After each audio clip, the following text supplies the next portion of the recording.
Ground operation के विशाल आप ही की बात को आगे बढ़ाते एक सवाल मैं यहां पर ऐड करना चाहूंगी कि बिना ग्राउंड ऑपरेशन को अंजाम दिए युद्ध जीतना यहां पर नजर नहीं आ रहा है यूएस के लिए, खासतौर पर अगर बात की जाए। लेकिन याद होगा आपको कि ट्रंप जब आए थे जीत का इस बार, तो कह रहे थे कि नो बूट ऑन ग्राउंड, वो इस बात के हमेशा से अगेंस्ट रहे हैं। तो क्या अपने दावे के विपरीत, अपनी बात के विपरीत यहां पर जाते नजर नहीं आएंगे?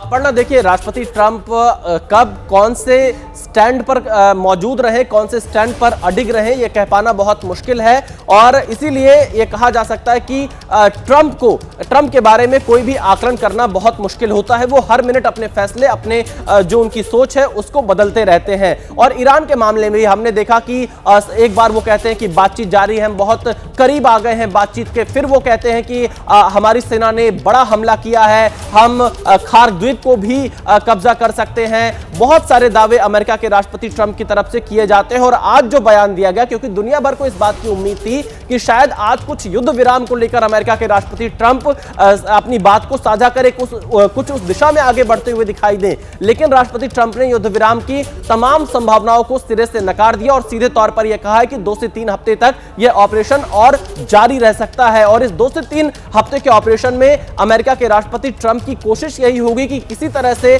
वहां पर रिजीम चेंज किया जाए। हालांकि वो क्या फॉर्मूला होगा, किस तरह से रिजीम चेंज कर पाएंगे, यह कह पाना बहुत मुश्किल है। लेकिन 3 चीजें बार बार अमेरिका की तरफ से दावा किया जा रहा है कि ईरान की नेवी को खत्म कर दिया, ईरान की वायुसेना की क्षमता को और ताकत को खत्म कर दिया गया है, ईरान की टॉप लीडरशिप को मार दिया गया है, न्यूक्लियर जो कैपेसिटी ईरान की रही है उसे काफी हद तक कम कर दिया गया है, खत्म कर दिया गया है। इसके अलावा मिसाइल कैपेसिटी को भी कम करने का दावा अमेरिका के राष्ट्रपति ट्रंप कर रहे हैं। लेकिन यहाँ पर आज कुछ ऐसा नया नहीं कहा ट्रंप ने जो कल तक हमने ना सुना हो उनके बयानों से। और दूसरी बात यहाँ पर मैं इसमें एक और सवाल आपसे जानना चाहूंगी, जिस तरह से यहाँ पर ईरान में रिजीम चेंज की बात कर रहे हैं ट्रंप, इस युद्ध से पहले ईरान में प्रोटेस्ट हो रहा था खामनेई शासन के खिलाफ, लेकिन इस युद्ध ने तो वहां की आवाम को मानो एकजुट कर दिया हो। वो खुलकर अब खामनेई के समर्थन में उतर आए हैं, वो खुलकर अपने इसी रिजीम को सपोर्ट करते हुए दिखाई दे रहे हैं। तो क्या आसान होगा किसी और को बैठा पाना? देखिए अपर्णा, फिलहाल तो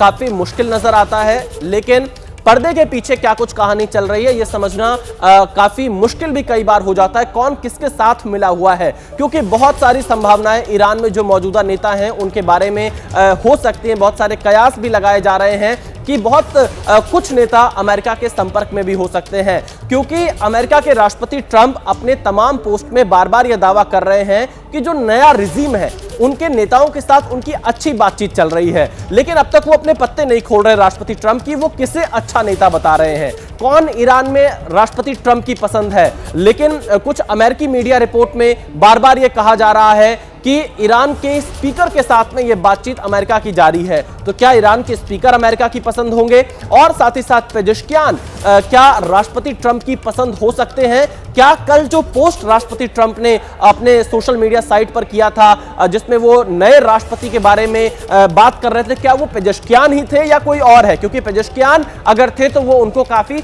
सुधारवादी नेता के तौर पर पेश करते हुए ट्रंप नजर आ रहे हैं। तो सारे विकल्पों को अपने हाथ में लेकर अमेरिका ईरान में आगे बढ़ रहा है। इजराइल के साथ लगातार वो संपर्क में है, उसकी कोशिश यही है कि किसी भी तरह से जो न्यूक्लियर कैपेसिटी ईरान की है उसे पूरी तरह से खत्म किया जा सके, ताकि आने वाले कई वर्षों तक ईरान इस मामले में आगे ना बढ़ पाए। और ईरान के शासन के ऊपर दबाव यही बनाने की कोशिश है कि वहां पर जो कोई सत्ता संभाले ईरान में इस वक्त, वो थोड़ा सुधार की तरफ आगे बढ़े। बहुत जो पुराना रिजीम रहा है अली खामनेई का, उसकी तरह से शासन ना चलाए। क्योंकि अपर्णा, आपने जरूर कहा कि प्रदर्शन हो रहे थे, अब यूनाइट कर दिया है, पर ईरान से भी बहुत सारी तस्वीरें सामने नहीं आ पा रही हैं। वहां पर भी लोग कहीं ना कहीं अपनी बात को खुलकर नहीं रख पा रहे हैं, क्योंकि हमने देखा था बीते दिनों किस तरह से बड़े पैमाने पर प्रदर्शन हुए थे मौजूदा शासन के खिलाफ, अली खामनेई के शासन के खिलाफ। खासतौर पर महिलाओं में ईरान के अंदर काफी गुस्सा नजर आया था। जिस तरह के प्रतिबंध उनके ऊपर लगाए जाते हैं, जिस तरह के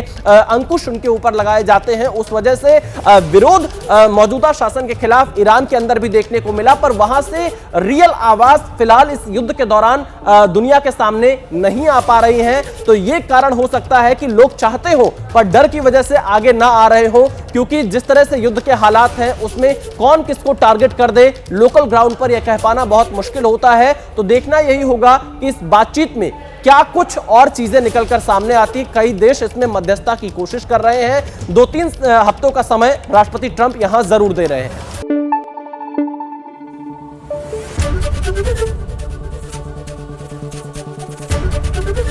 एबीपी न्यूज आपको रखे आगे।